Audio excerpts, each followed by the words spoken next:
You ask Tiger to solve. This deals with linear equations with one unknown. The final result is j equals 19. Let's solve it step by step. Simplify the expression. Move the negative sign from the denominator to the numerator. Expand the parentheses.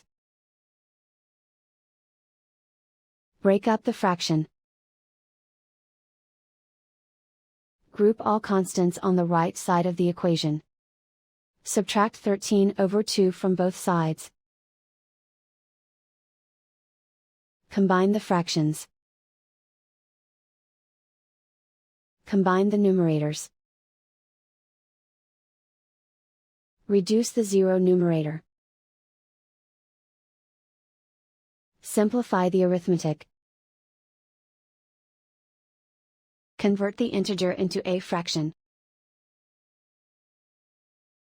Combine the fractions. Combine the numerators. Isolate the j.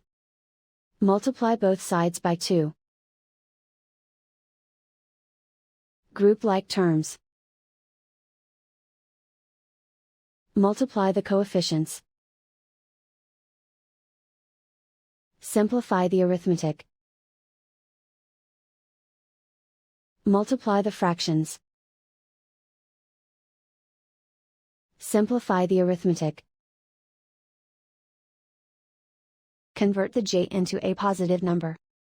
Multiply both sides by -1.